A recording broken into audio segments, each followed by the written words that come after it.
Assalamualaikum.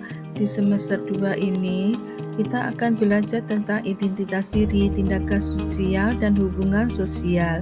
Tujuan pembelajarannya, kalian sebagai peserta didik diharapkan mampu menjelaskan identitas diri. Yang kedua, menjelaskan tindakan sosial. Yang ketiga, menjelaskan hubungan sosial. Identitas diri menurut Richard Janskin dalam Kinden menyebutkan bahwa identitas adalah pemahaman kita atas siapa diri kita dan atas siapa orang-orang lainnya, serta termasuk pemahaman orang-orang tersebut atas diri mereka dan atas diri kita. Menurut Anthony Giddens, identitas dapat dibedakan sebagai berikut.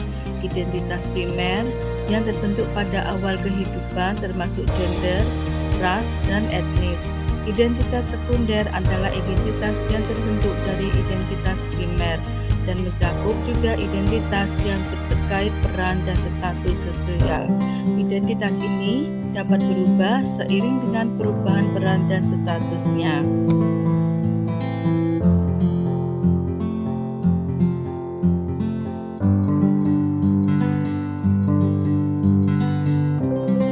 Selanjutnya kita akan belajar tentang tipe-tipe tindakan sosial.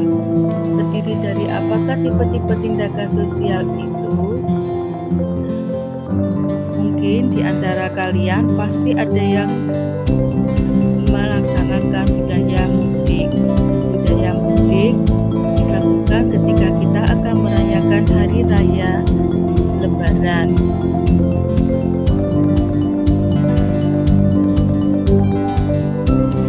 Budaya mudik merupakan contoh dari tindakan sosial tradisional.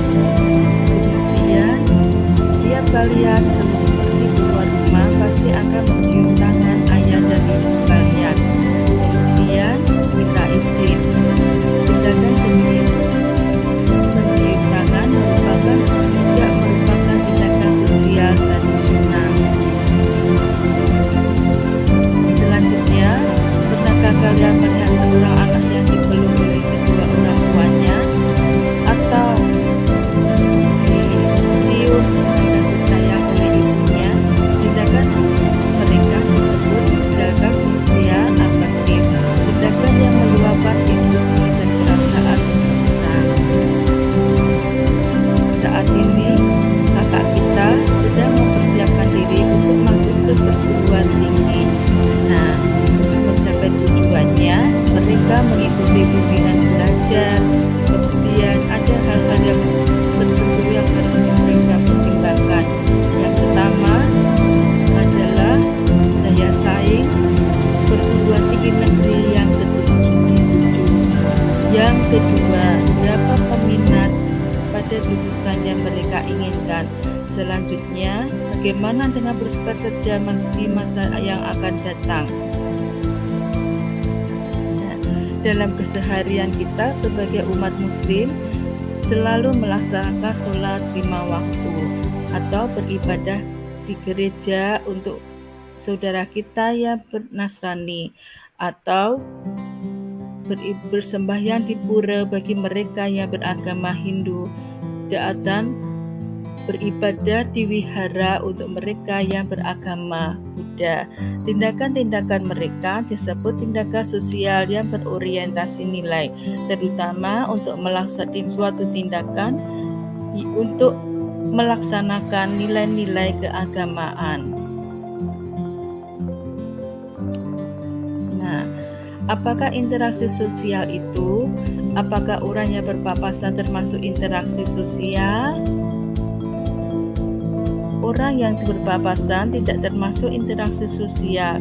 Kenapa? Karena tidak terjadi kontak dan komunikasi sosial di antara mereka. Pengertian dari interaksi sosial adalah hubungan timbal balik berupa saling mempengaruhi antar individu dalam kelompok, dan antar kelompok. Dalam interaksi sosial, salah satu pihak memberikan stimulus atau aksi dan pihak lain memberikan respon. Berdasarkan penjelasan di atas, syarat sebuah hubungan dapat disebut interaksi sosial adalah sebagai berikut. Yang pertama, adanya hubung balik yang saling mempengaruhi antara yang satu dengan yang lain. Yang kedua, interaksi harus berpedoman kepada norma-norma kaidah sebagai acuan. Yang ketiga, adanya reaksi dari pihak lain atas komunikasi tersebut. Yang keempat, adanya maksud dan tujuan yang jelas. Yang kelima, interaksi sosial bersifat positif, dinamis, dan berkesinambungan.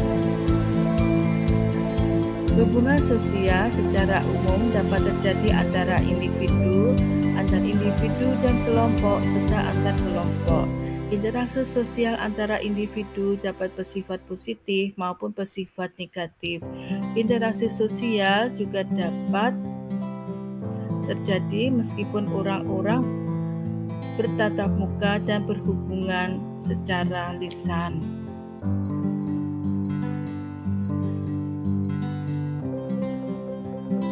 Apakah faktor-faktor pendorong interaksi sosial itu? Yang pertama adalah imitasi. Kalau kita mendengar kata imitasi, berarti itu adalah tindakan meniru orang lain. Imitasi dapat dilakukan dalam berbagai macam bentuk, misalnya gaya bicara, tingkah laku, ada kebiasaan, pola pikir, serta apa yang dimiliki atau dilakukan oleh seseorang. Yang kedua adalah sugesti. Berlangsung ketika seseorang memberikan pandangan, pernyataan sikap yang dianggapnya dan diterima oleh orang lain. Misalnya, ketika kalian menonton televisi, di tayangan tersebut seorang bintang iklan yang cantik, yang semula rambutnya dilepek, setelah menggunakan sampo tersebut menjadi lebih cantik lagi dengan rambut lulusnya berkilau dan tidak lagi bertumbe, sehingga kalian tertarik untuk membeli sampo tersebut. Tindakan kalian merupakan tindakan faktor-faktor pendorong interaksi sosial, sugesti.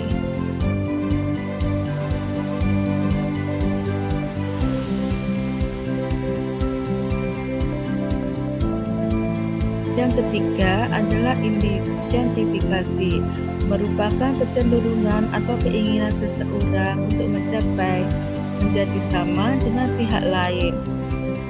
Identifikasi ini memiliki sifat yang lebih mendalam dari imitasi.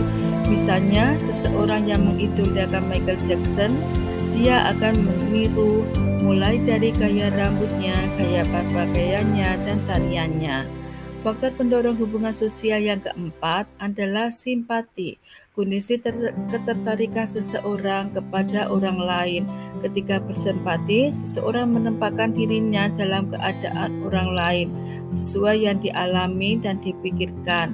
Misalnya, ketika ada yang tertimpa musibah, kita ikut merasakan sedih dan berusaha untuk membantunya. Faktor hubungan sosial yang kelima adalah empati. Empati merupakan simpati yang mendalam yang dapat mempengaruhi kondisi dan fisik dan jiwa seseorang. Contohnya, seorang ibu yang ikut merasakan penderitaan anaknya yang sedang sakit. Ibu tersebut sangat sedih sehingga ia pun jatuh sakit. Atau perasaan ketika anaknya sakit, ada perasaan, kenapa bukan saya saja yang sakit? Nah, itu merupakan bentuk empati dari seorang ibu. Kemudian, yang terakhir adalah bentuk-bentuk interaksi sosial. Bentuk-bentuk interaksi sosial dibedakan menjadi dua. Yang pertama adalah proses asosiatif dan proses disosiatif. Proses asosiatif terdiri dari kerjasama. Kerjasama dalam bisa berupa bentuk kerukunan atau gotong royong. Yang kedua adalah bargaining, pelaksanaan pertukaran barang atau jasa antara dua organisasi atau lebih. Dan yang ketiga adalah kooptasi, proses penerimaan unsur-unsur baru dalam kepemimpinan dan pelaksanaan politik organisasi sebagai cara untuk menghindari konflik. Selanjutnya ada lagi joint venture, kerjasama untuk mengembangkan perusahaan, misalnya dalam bidang pertambangan atau perhotelan. Yang kedua, bentuk proses hubungan sosial asosiatif adalah akomodasi. Memiliki dua arti, sebagai keadaan dan sebagai proses. Akomodasi sebagai keadaan mengacu pada keseimbangan interaksi individu atau antar kelompok berkaitan dengan nilai dan norma sosial yang berlaku.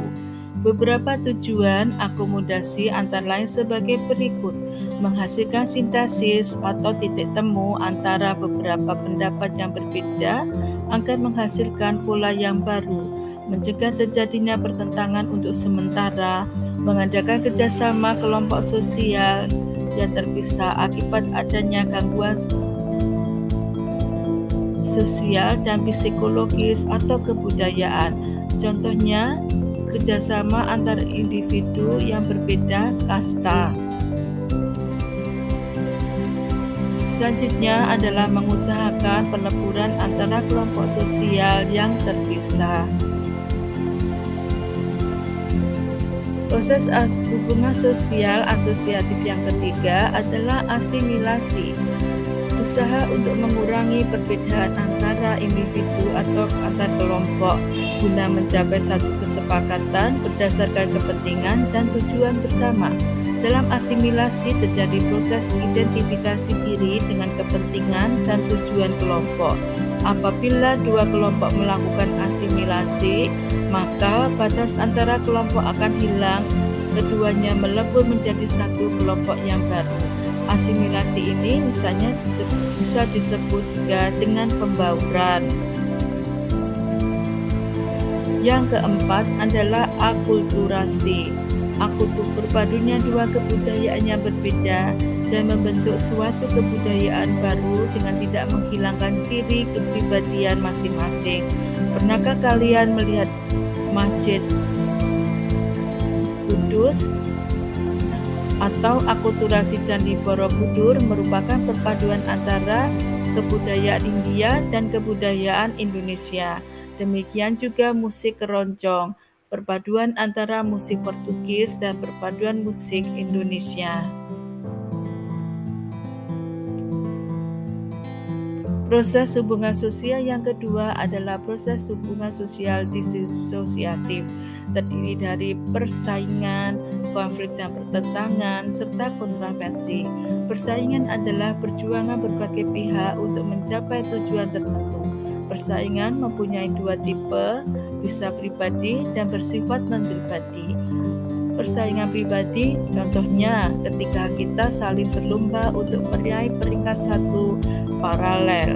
Sedangkan yang bersifat non-pribadi atau kelompok, misalnya adalah perjuangan kesebelasan Indonesia di Piala Dunia. Kemudian tim bulu tangkis Indonesia saling bersaing untuk berebut Piala Thomas.